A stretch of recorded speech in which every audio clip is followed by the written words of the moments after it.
Namaskar दोस्तों, I am PN Murthy. Today I want to explain about classification of accounting. So we completed so many topics in the previous classes. So I got some more messages from students also, and I cleared the doubts also to them.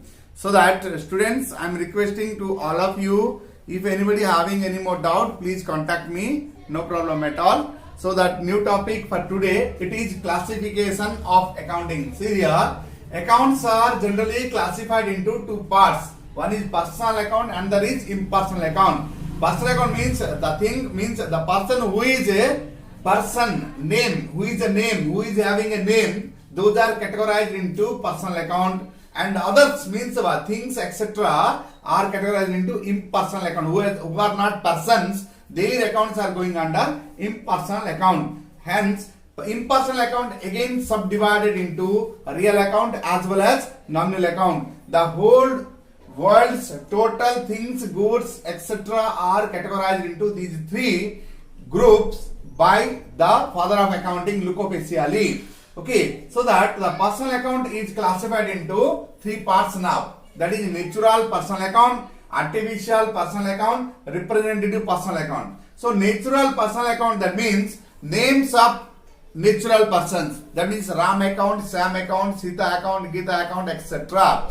Any person, any natural person who takes something from the business, or any person who receives something from the business, or any person who gives something to the business. Okay, those names are categorized into natural personal account. Those things are categorized into natural personal account.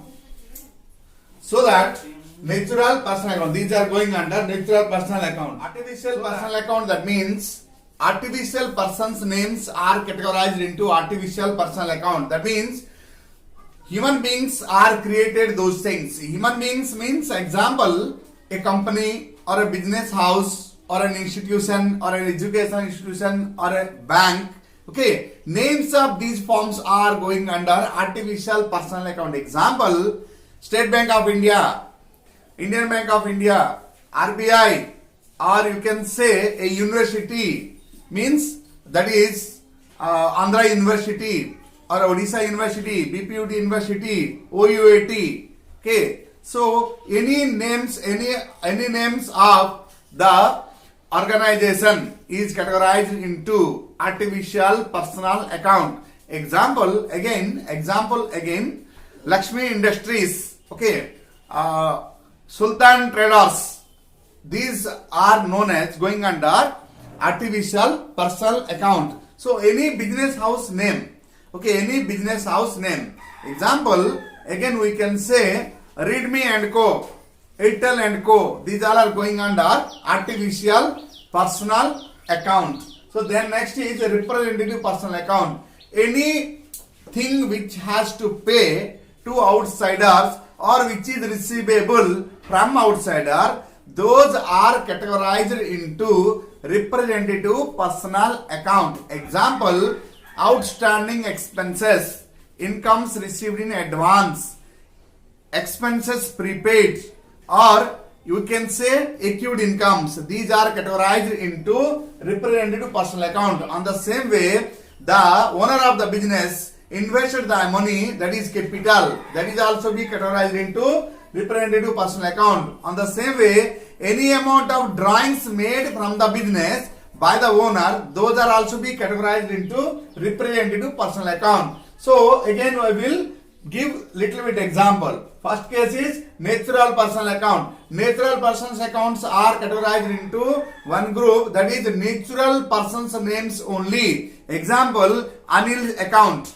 Shyamlal account, like that. These are categorized into natural personal account. Names of persons. Okay, names of natural persons. Thereafter, artificial person. Any organization's name, any industry's name, any business house name, any educational institution name, these all are categorized into artificial personal account. Example, here it is Reserve Bank of India, SBI or OUET. Okay, and the same way this is this pen. Okay, Queries and Co, like that.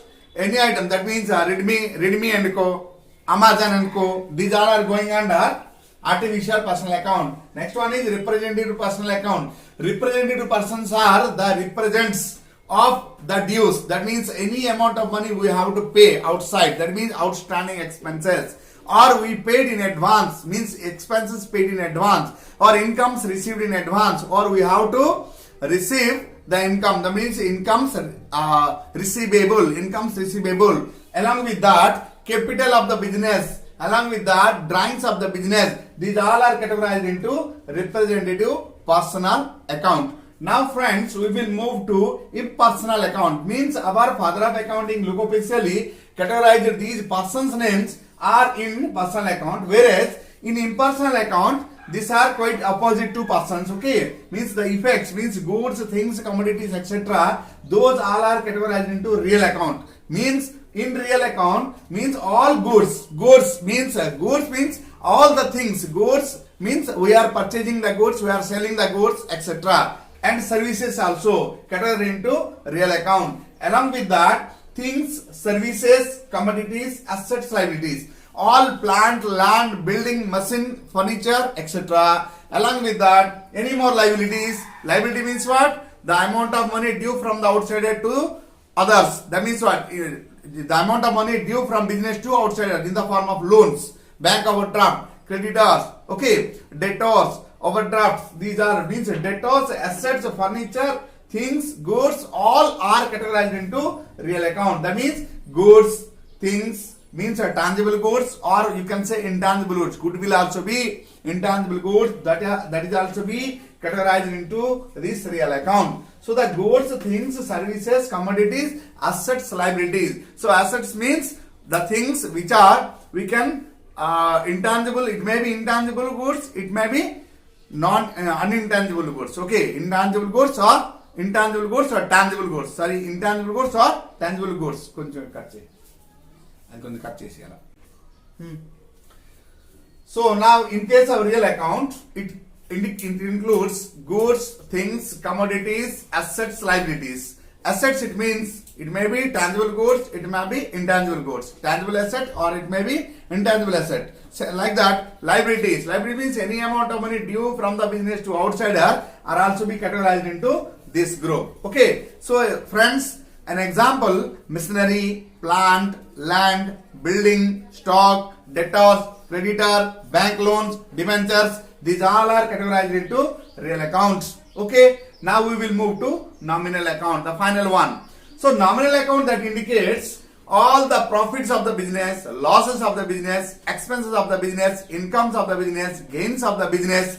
Whereas that is incomes, expenses, profits, loss, gains. These five items are categorized into nominal account. Now that means entire the world's things, goods, persons, everything is categorized into these three only.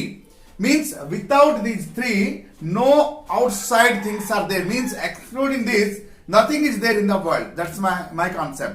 Means excluding these three groups, nothing is there in the world. Means our father of accounting, Luke Pisley, is categorized in this way that all the things are categorized within these three only.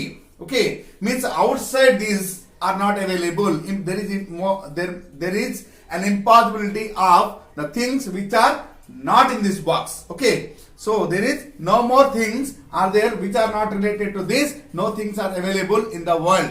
Okay, thereafter again classification of account. Now it is over. As per this, the rules may be framed, which is going to debit side, which is going to credit side. That is known as golden rule of accounting. Thank you to all of you for watching my video. Any more doubts, please ask me. And if you are not able to understand this, please inform me. Again, I will make another video relating to this. Thanks a lot.